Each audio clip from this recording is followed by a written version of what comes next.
নমস্কার বন্ধুরা, আমি তুহিন রিভিউলজি চ্যানেলে আপনাদের প্রত্যেককে স্বাগত জানাই। এখন কথা বলবো রেস টু ইনটু রেড নোটিস। তা কেন বললাম এই কথাটা? তার একটাই কারণ হচ্ছে যে এই সিনেমাটা রেস টু এর তো প্লট পয়েন্ট ঝেড়েছে, ওখান থেকে প্লট পয়েন্ট ঝেড়ে উপর থেকে রকের যে রেড নোটিস, রক, গ্যাল গ্যাথত এবং অন্যদিকে হচ্ছে রায়ান রেনল্ডস ছিল এই সিনেমাটাতে, নেটফ্লিক্সেই ডাইরেক্টলি রিলিজ করেছিল, নেটফ্লিক্সেরই সিনেমা ছিল। তা উপর থেকে একটু রেড নোটিসের তারকা লাগিয়ে এই সিনেমাটাকে রিলিজ করে দেওয়া হয়েছে। তাই এই সিনেমাতে মুখ্য চরিত্রে অভিনয় করেছে হচ্ছে জয়দীপ এলাহাবাদ, নিকিতা দত্তা, কুনাল কাপুর এবং অন্যদিকে হচ্ছে সৈফ আলী খান। এবং এই সিনেমাটা ডিরেক্ট করেছে মোস্ট তস্য জালি ডাইরেক্টর রবি গেরওয়াল এবং অন্যদিকে হচ্ছে এই কুকি গুলাটি।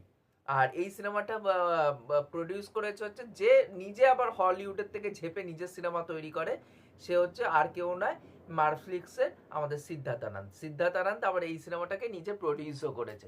তাই এক কথায় বলতে গেলে এই সিনেমাটা তস্য জালি সিনেমা হয়েছে। এবং এই সিনেমাটা সত্যি কথা বলতে গেলে আমি এই সিনেমাটা ওয়ান গোতে দেখিনি, আমি 2-3 দিন ধরে ধরে একটু একটু করে এই সিনেমাটাকে শেষ করেছি, মানে এতটাই জালি লাগছে। এই সিনেমার মধ্যে গল্পটা আমরা যা দেখতে পাচ্ছি সেটা হচ্ছে যে একটা রেড সান বলে একটা লাল হিরে ইন্ডিয়াতে এক্সিবিশনের জন্য নিয়ে আসা হচ্ছে। এবং আনার পরে যে এটার উপর নজর পড়ছে আমাদের যে হচ্ছে এখানকার মোস্ট ওয়ান্টেড ক্রিমিনাল, সে হচ্ছে আমাদের জয়দীপ এলাহাবাদ। সে হচ্ছে সবার সামনে একজন পেইন্টারের যে ব্রোকার হয়, ওই ব্রোকার ক্যারেক্টার প্লে করছে, কিন্তু তলায় তলায় সে আন্ডারওয়ার্ল্ডের সাথে তার একটা কানেকশন আছে যেটা লোক সমাজে আসে না। এবার সে ঠিক করছে যে একজনকে হায়ার করবে যে এই হিরেটাকে চুরি করতে পারে, মানে রেড সানটাকে চুরি করে নিয়ে আসতে পারে। এবার সেই হিরেটাকেই চুরি করার দায়িত্ব দিচ্ছে হচ্ছে আমাদের এইখানটা সৈফ আলী খানকে। এবং সৈফ আলী খান আসছে, এবার চুরি করতে পারবে কি পারবে না, এবং পুলিশ অন্যদিকে পিছনে পড়ে যাচ্ছে। এই যাবতীয় বিষয় জানতে হলে আপনাকে এই সিনেমাটা, যদি কোনো খাতে কাজ না থাকে তাহলে এই সিনেমাটা দেখে নিতে পারেন। তাই এক কথায় এই সিনেমাটা তস্য জালি এবং খুবই বাজে সিনেমা। এবং কুকি গুলাটি এর আগে খুবই বাজে বাজে সিনেমা আমাদেরকে উপহার দিয়েছে। প্রিন্স, আমাদের রিভিউ কমিউনিটির প্রিন্সের কথা বলছি না, আমি এখানটা কিন্তু কথা বলছি হচ্ছে প্রিন্স সিনেমাটার কথা, যেখানটা বিবেক ওবরাই সিনেমাটাতে ছিল। ওই সিনেমাটা পরিচালনা করেছে এবং তার সাথে সাথে ধোকা রাউন্ডি কর্নার বলে আরেকটা তস্য জালি সিনেমা, সেই সিনেমাটাও তিনি পরিচালনা করেছেন।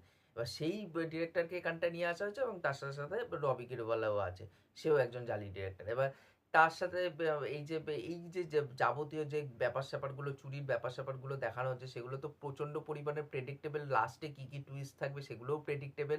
এবং তার সাথে সাথে এখানটায় যে সৈফ আলী খান নিকিতা দত্তার মধ্যে যে প্রেমটা দেখানো হয়েছে সেটা ওয়ার্ক করছে না, তার একটা এখন বয়সের ডিফারেন্স আছে।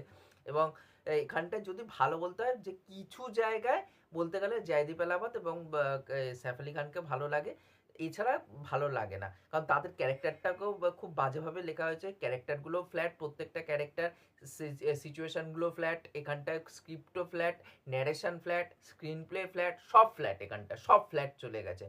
এবং তার সাথে সাথে এখানটা যে পুলিশের অ্যাঙ্গেলটা রাখা হয়েছে, যে কুনাল কাপুর এখানটা ইনভেস্টিগেশন করছে, তাকে পুরোপুরিভাবে একদম মানে কার্টুনিশ ভাবে প্রেজেন্ট করা হয়েছে। তাকে দেখলেই পুরো খিল্লি বলে মনে হবে, পুলিশ না অন্য কিছু সেটা আপনি ফিল করতে পারবেন না, এমনই বাজেভাবে এই ক্যারেক্টারটাকে লেখা হয়েছে। এবং এই সিনেমার যে লুক অ্যান্ড ফিলটা, সেটাকে প্রিমিয়াম দেওয়ার চক্করে যেই সব জায়গায়, যেসব দেশে, মূলত 3টে দেশ এখানটা দেখানো হয়েছে, ইন্ডিয়া, টার্কি এবং বুদাপেস্ট।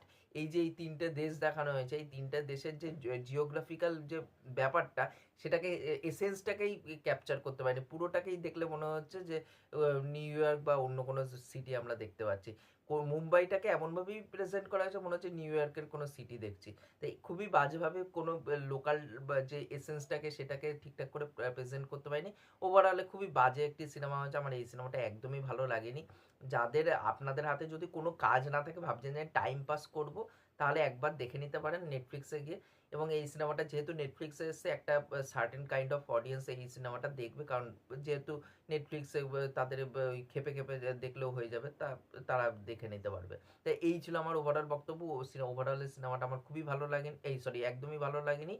আপনারা যারা দেখেছেন এই সিনেমাটা, তারা অবশ্যই নিচে কমেন্ট করে জানাতে পারেন। আর এই ভিডিওটি ভালো লাগলে অবশ্যই লাইক, শেয়ার, সাবস্ক্রাইব করে পাশে থাকবেন, তাহলে মোটিভেশন পাবো নতুন নতুন ভিডিও বানানোর জন্য। এখনকার মতন টাটা, বাই।